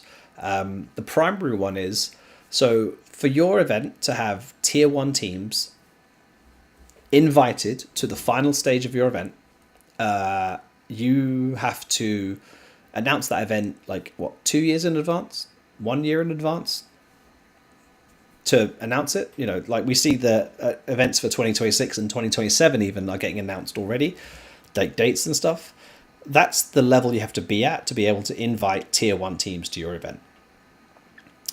But if you do an open sign-up event that has no VRS invites, you can announce an event like this within 2 weeks. I'm pretty sure it's 2 weeks. Like the main restriction is that HLTV are willing to cover it. So if you were to run an event with 2 weeks notice and say open signups, anyone can come, and then you get the top 8 teams in the world all sign up and they all come, you've then got the top 8 teams in the world bypassing the tier 1 restrictions on announcements, invites, everything else. And you can run a LAN event of any prize pool with any teams and they can just zip straight to the front of the queue. And this is a problem because it allows for abuse.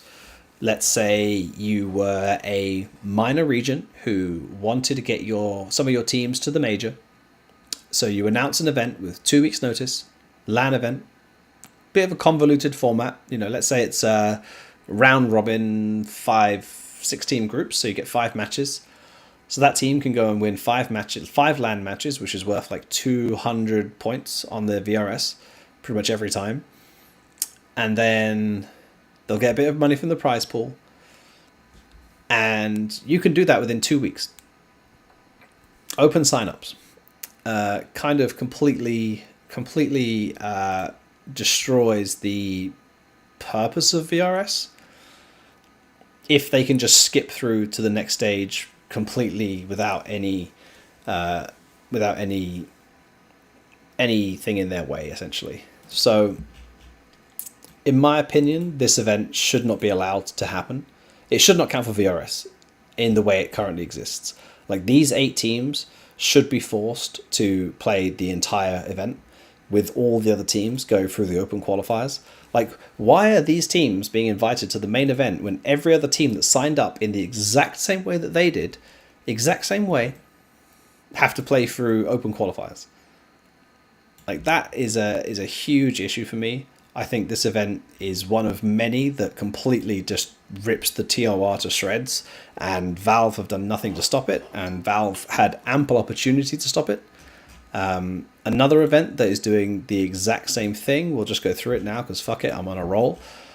Another event that's doing the exact same thing, and Valve seemingly give no fucks about it, is Thunderpick.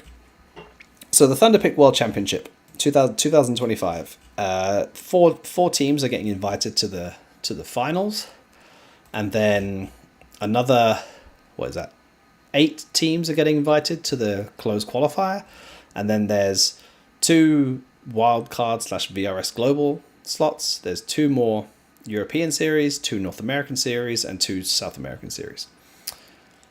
Now the issue is, as a tier 1 event, which is what they claim to be, they announced this event as a tier 1 event. It's not even on. I'm gonna find. I actually emailed Valve about this, so I'm just gonna go back and find the email I sent to them because I know I listed. Yeah, so the VRS version that they should be using is this one, which is January 9th. And yeah, where is the... Here we go.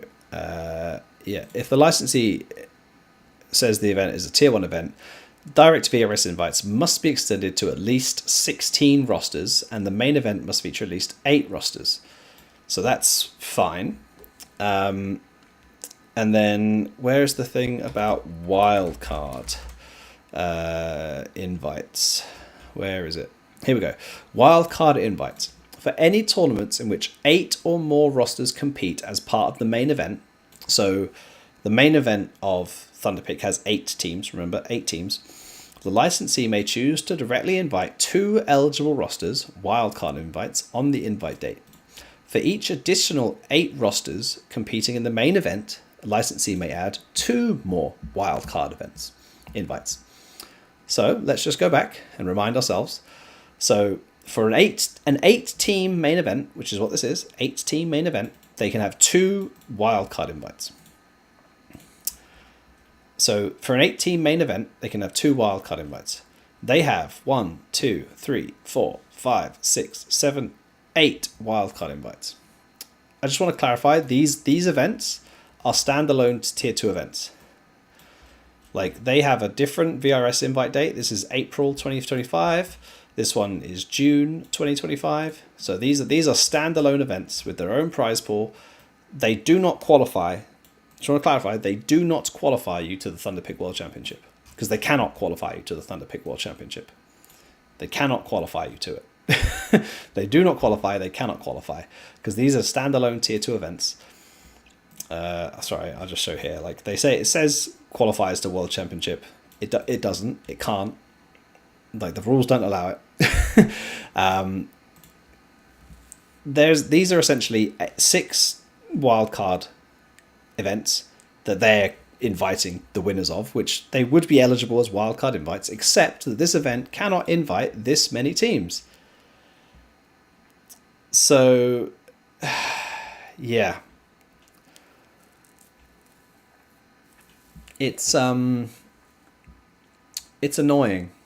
And I know Valve are aware of this. They even acknowledged it in the email. They said, hey, we'll look into it. Nothing's been done about it. No exceptions been granted. The event is still happening. Teams who sign up to these events, and I just want to clarify, like these invites, okay, this one is July, which is going out soon. The Americas one is based on the June one, so this is going out now. Teams are signing up to these events, and they don't like, the event shouldn't even be happening.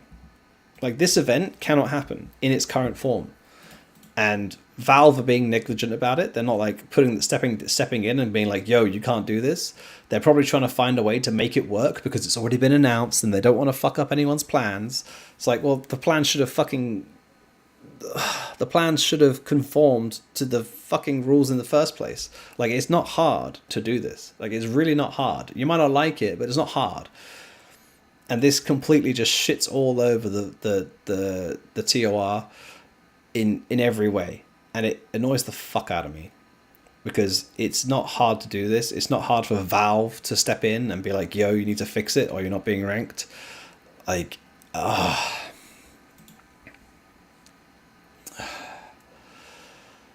that's my rant over. Slow of CS. Wait, so they didn't actually invite them. They just signed up and moved them forward based on VRS. Yes, that's exactly what happened. They advertised, so this is about the glitched event. They advertised that event and they said, hey, the top 8 VRS teams on this date will progress to the main stage. So all the teams were sitting there like, we don't want to tell anyone about this event. They're, oh, hush, hush, hush. We don't want to tell anyone about the event because we'll be the top 8 invites. So if we had gone, we would have been a top 8 invite, right? But we would have had to sign up before we got eliminated from the major, which would have been weird. But technically we could have done. But yeah, they essentially advertised it as, we will promote you to the main event, which is essentially a soft invite if you sign up, which is fucked up. Couldn't Thunderpick say it's a qualifier instead of a two event? No. No, they can't do that. They cannot do that. Because if they want to do that and they want to run these as qualifiers, the VRS date has to be the same. If you're inviting off different VRS dates, you can't claim that it's the same event. Because, well, for a number of reasons you can't do it. One of them is, where is it? So here. Directly VRS rosters may only accept an invitation to the tournament if the roster has not previously declined an invitation to the same tournament. How can an event be the same tournament if they can invite you 3 times? If they can invite you via North America Series 1 in April, if you decline that invite, which we did, we declined the invite to this event, does that mean that you then can't accept North America Season 2 and you can't accept the VRS Global invite in August? No, they are 3 separate events, or they are multiple separate events. Yeah, it's just, yeah. Well, that's all. That's also the other thing, is that because they consider it a tier 1 event, they've technically only invited 12 teams, and they have to invite a minimum of 16, which means that four of these would have to be invites anyway to make that work. As you say, because you have to invite a minimum of 16. They don't invite a minimum of 16. So even by the basic standards of a tier 1 event must invite 16 teams, they don't meet that either. So how is this event ranked? How is it ranked?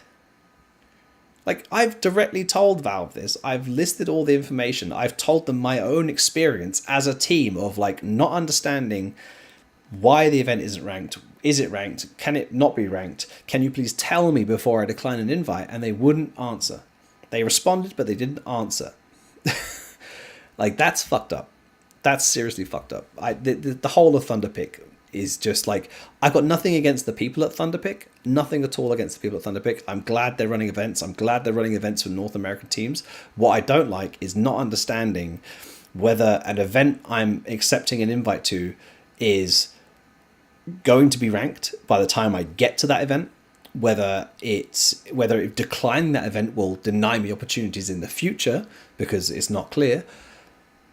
Just so many issues around the Thunderpick event, and my frustration is in the misinformation or the lack of information or the not people not being upfront with the information or things not aligning with how they should. It's not with Thunderpick, like it's not with the people who are behind the event. Great initiative what they're doing, it just doesn't make sense. Like, if they just changed it to a tier 2 event, then I think it probably works and it's probably fine. But then they can't invite the top 12 teams in the world, which they won't like. So they're not going to want to do that. They're not going to want to they're not incentivized to push for that. So the only people who can force that through is Valve to fix all this, and they're negligent essentially. Like, I sent the email to Valve on the 1st of May. It's now the 11th of June. They responded once on the 1st of May within like 4 hours. That was great. Their response they gave was nothing. I mean, they said, we'll follow up with Thunderpick. And then they listed something from the TOR, which I already sent to them essentially. I then sent up 2 follow-up emails further detailing my experience with the situation to try and give them an idea of, like, this is what teams are experiencing, this is why you need to look into it, and got nothing back. Nothing's been done, no exception. I'm frustrated, which is why I finally decided to be annoyed. What's up, JBA? Is it? I can't remember if it's JBA or Jaber. You've written it like a sheep now, so I'm going to call you Jaber.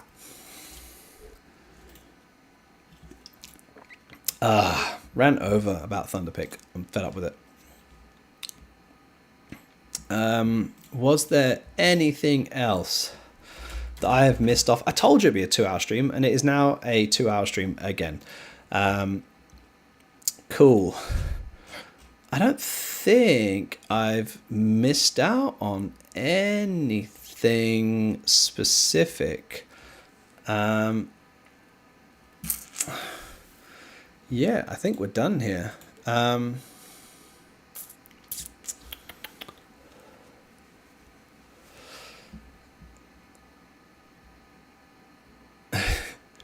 Sorry, I've just seen a funny tweet.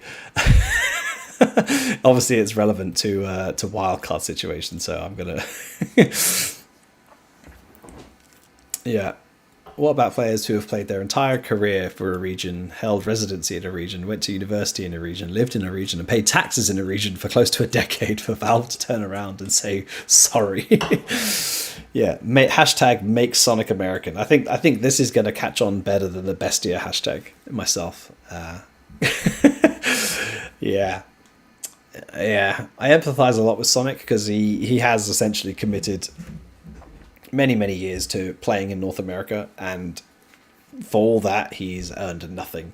I understand, like, I know Riot used to have like a settled status where if you'd played in a region for like a certain amount of time, you became like a local player, so you counted as the region. I don't think Valve have the capabilities to properly police that, whereas Riot are a lot more on top of stuff like that. They also have a much smaller player base to control it for. But yeah, I empathize with Sonic's plight.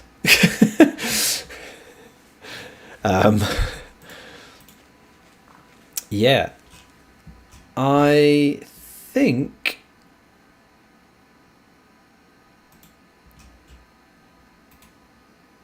I think that I am done for the day. I've gone for 2 hours. I've ranted a bit. We've talked about the things that happened. There is still one more piece of news that's coming out. I don't know why it isn't out already. There is one more piece of news coming out, which I guess will come out in the next few days, which we definitely will discuss on next week's on next week's show, because that one's a fun one to dissect as well.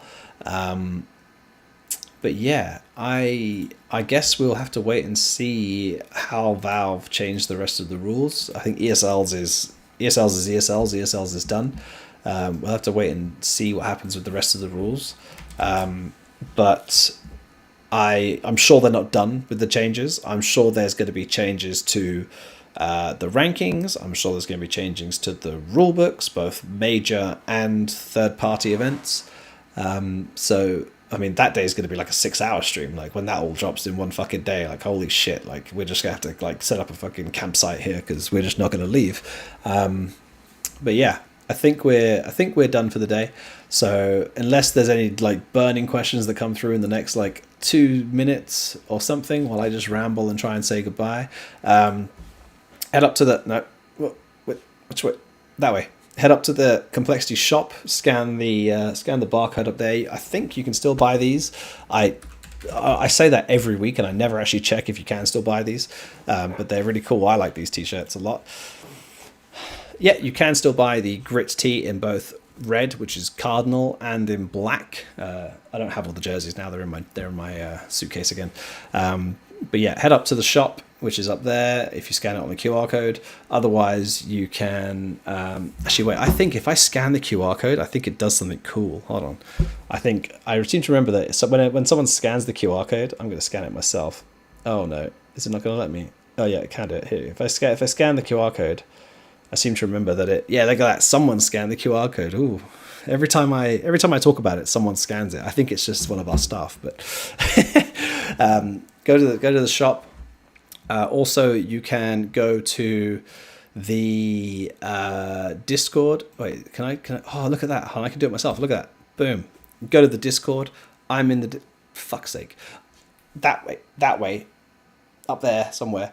I'm in the Discord every day, all the time, chit-chatting about everything Counter-Strike, everything Complexity, everything that comes up on a daily basis. I'm there. Oh wow, look at the... Hold on, wait, can I do this?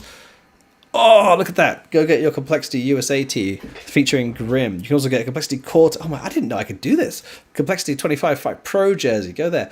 Also, don't forget to head to the Face It Club. I haven't told the players yet, but they will be doing another Face It Play with the Pros night. We just need to figure out a date for it. Now we've got some time off. Obviously, we didn't know when we'd be coming back from the major. But the players will be doing one more night of play with the pros. So that will probably be with Grim, Sixie, and Nix, because they're all in the USA still. So yeah, make sure you're signed up to the Face It Club so you can participate in that. And don't forget to head to the Discord. Oh my god, this is so good. And don't forget to go to the shop. And don't forget to buy all your... Oh my god, I didn't know I could do this. This is so good. I'm going to set this up for so much stuff. Okay, one more question since we're has. Will you guys try one of the new ECL seasons? Yes, we will. The new ECL format is significantly more accessible to, I guess, all teams, but certainly a team like us, not having to make a significant commitment to being in North America all the time, which we cannot do with the current schedule we have. So now we can basically go back, play one cup. If we win it, play the finals cup and qualify for Pro League. That is a lot more palatable than having to play an entire season of Challenger League. So yes, I am sure we will play ECL next season. I don't know if we'll play all of them or not. It will depend a lot on whether we are within the region and it makes sense for us to play. But certainly we will try to. So yeah, that's about it. One last time, everybody, don't forget to head to the Face It Club, the Discord, buy your Complexity USA tee, does not come with Grim included. And yeah, have a wonderful Wednesday morning / afternoon, because I need to go and talk to the players now about all the news that dropped while they were sleeping and explain to them why things are good and things are bad. And yeah, we will go from there. But I hope you guys all have a wonderful afternoon / evening, and I'm going to play the outro with some obnoxious music, and you guys are going to like it. Goodbye for now.